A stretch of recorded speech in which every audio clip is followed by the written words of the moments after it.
खबर है यूपी के वाराणसी जिले से, जहां लंका पुलिस की लापरवाही के कारण एक एनआरआई महिला दर दर भटकने को मजबूर नहीं मिल रहा है न्याय। जहां खबर है यूपी के वाराणसी जिले से, जहां लंका थाना अंतर्गत साकेत नगर की रहने वाली राजकुमारी सिंह, जो कि कनाडा की रहने वाली हैं। पीड़िता महिला राजकुमारी ने रविवार की शाम कचहरी स्थित एक रेस्टोरेंट में मीडिया से बातचीत के दौरान सुनाई अपनी आप बीती। कहा कि मेरा विवाह साकेत नगर निवासी राधेश्याम सिंह के साथ हुई थी। विगत 2 साल पहले कोविड काल के दौरान उनकी मृत्यु हो गई, जिसके बाद वह अपने पति की अस्थियों को लेकर फरवरी माह में वाराणसी पहुंची, लेकिन यहां पर उनके भतीजे ने अवैध रूप से सारी प्रॉपर्टी अपने नाम से करवा ली और उन्हें घर में घुसने नहीं दिया। तब से लेकर अब तक लंका थाने से लेकर वरिष्ठ अधिकारियों तक अपने अधिकार को लेकर गुहार लगाती आ रही हूँ, लेकिन उन्हें जिला प्रशासन से किसी प्रकार का न्याय नहीं मिल रहा है।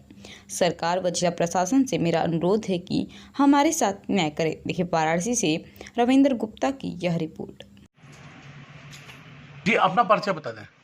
मेरा नाम राजकुमारी सिंह है। I live in Canada. My town name is Waterloo. Ma'am, क्या प्रॉब्लम है? कनाडा। ये प्रॉब्लम है कि मेरे हस्बैंड की डेथ जो सितंबर 24-20 में हुई और कोविड के कारण मैं यहाँ पर नहीं आ सकी उनकी अस्थियाँ लेके। मैं फरवरी 12 को 22 में अभी उनकी अस्थियाँ लेके आई, जब मेरे को पता चला कि मेरे हस्बैंड के नेफ्यू ने उनका डेथ सर्टिफिकेट, जाली डेथ सर्टिफिकेट बना के मेरे को पेपरों में मरा हुआ दिखा के सारी प्रॉपर्टी अपने नाम पे कर लिया। आपने क्या पुलिस एक्शन लिया? फिर मैंने पुलिस के पास गई और मैंने एफआईआर दर्ज करवाने की कोशिश की, जो कि 2 महीने लगे।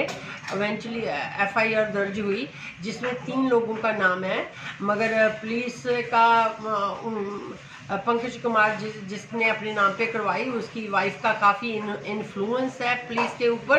पुलिस ने उसको अंदर नहीं किया और ना ही उसके ब्रदर इन लॉ को अंदर किया, जबकि 3 लोगों का नाम है। एफआईआर में 3 लोगों का नाम है। तीनों लोगों का नाम है। उसके बाद भी पुलिस कोई कार्रवाई नहीं कर रही। दोनों लोगों को कुछ नहीं किया। कहते इनका नाम तो प्रॉपर्टी में नहीं था। मैंने कहा मगर कॉन्स्पिरेंसी तो इन्हीं की थी ना, सारी जाल साजी तो एक बंदे का तो काम था ही नहीं। क्या मांग करती हैं आप? मैं मांग करती हूँ कि अब मेरे पास प्रॉपर्टी मेरे नाम पे जेन्युइनली चढ़ गई है। मेरे नाम पे मेरे सारे वाटर का, प्रॉपर्टी टैक्स का सारा कुछ मेरे नाम पे आ गया है।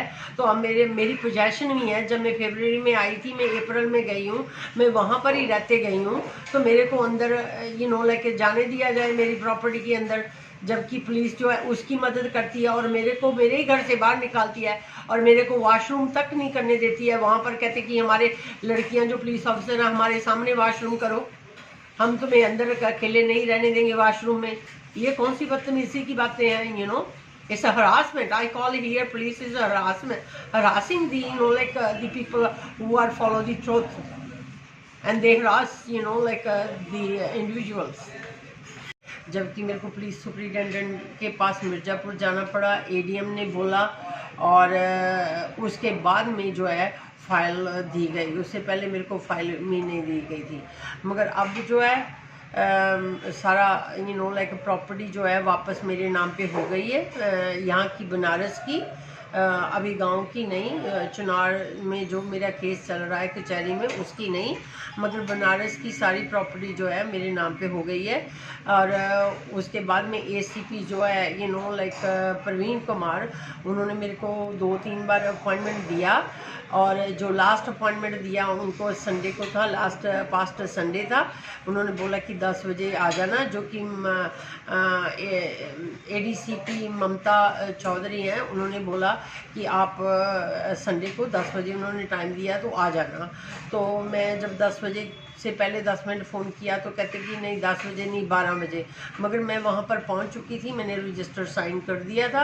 और जब 12 बजे पता चला कि वो तो नहीं आएंगे, फिर मैंने ममता मैडम को फ़ोन किया कि अभी तक परवीन सर नहीं आए। तो उन्होंने बोला कि वो तो यहाँ पर मीटिंग में, वो कैसे आ सकते हैं, वो तो 2 बजे से पहले नहीं आएंगे। फिर परवीन सर के ड्राइवर ने 2 बजे फ़ोन किया परवीन सर के अर्दरी को ऑफिस में कि कौन कौन ऑफिस में बैठा है। तो उन्होंने बोला जो कि मैडम बाहर से आई है वही बैठी है, अब इंतज़ार करिए कितनी देर में आओगे। उन्होंने बोला कि जो ड्राइवर था उसने बोला 15 मिनट में आ जाएंगे ना। तो उसके बाद में मैं 4 बजे 4:15 बजे तक वहाँ बैठी रही, तब प्रवीण सर ऑफिस ही नहीं आए। उनकी इतनी भी कर्सी नहीं है कि फ़ोन करके अपॉइंटमेंट कैंसिल कर दे।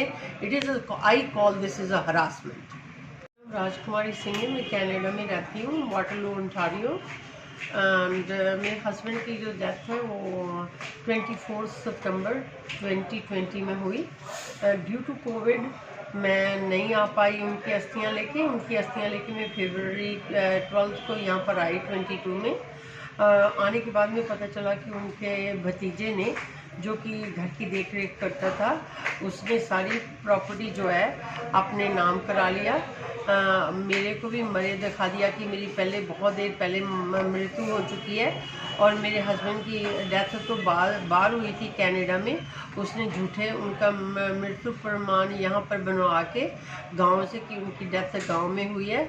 तो सारी प्रॉपर्टी जो थी लाइक बनारस का घर और जो हमारे गांव का है डिस्ट्रिक्ट मिर्ज़ापुर में चुनार तहसील में, वो भी सारी एग्रीकल्चर लैंड भी और यहाँ का घर भी सब कुछ अपने नाम पे करवा लिया। जब मैं उनकी अस्थियाँ डालने के लिए आई तो तब मैंने उसको पूछा कि मैं अपने हस्बैंड की, तुम्हारे बड़े पापा की विल लेके आई हूँ, तो मुझे कोई लॉयर चाहिए। तो वो मेरे से बात नहीं कर रहा था, दूसरे रूम में चला गया। फिर मैंने उसको थोड़ा सा ज़ोर से बोला, मैंने कहा पंकज मुझे बताओ, मुझे जानना है कि तुम्हें कोई लॉयर जानता है या नहीं। तो तब वो बोला कि नहीं बड़ी मम्मा, वो तो सारी चीज़ें मैं अपने नाम पे, सारी प्रॉपर्टी में अपने नाम पे करवा लिया।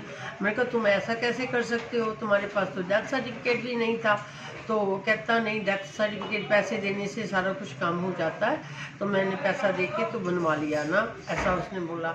तो फिर उसके बाद में like I was very upset. बहुत मैं मतलब कि शॉक में हो गई कि ऐसा कैसे हो सकता है। मगर फिर मेरा बेटा 2-3 दिन मेरे बाद में आया, उसको भी पता चल गया। फिर हम अस्थियाँ वगैरह डाल के उनके, जो मेरे हस्बैंड का गांव है हनौती माफ़ी, वहाँ पर हमने खाना वगैरह जो करना था गांव वालों का वो किया।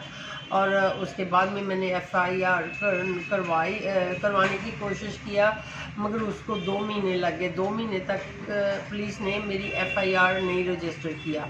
मगर 2 महीने के बाद जाने से पहले मेरी FIR रजिस्टर हो गई थी। मेरा कल 5 अप्रैल को हो गई थी, जबकि मैंने फरवरी 12-13 को मतलब कि अपनी कंप्लेंट करवाया था। तो उसके बाद में फिर लाइक जो हमारी गांव वाली ज़मीन है उसका भी हनौती चुनार में जो तहसीलदार की फ़ाइल थी वो भी नहीं, हमारे एग्रीकल्चर लैंड की वो भी नहीं मिली, और नायब तहसीलदार की मिल गई, और उसका भी अभी 4 महीने के बाद में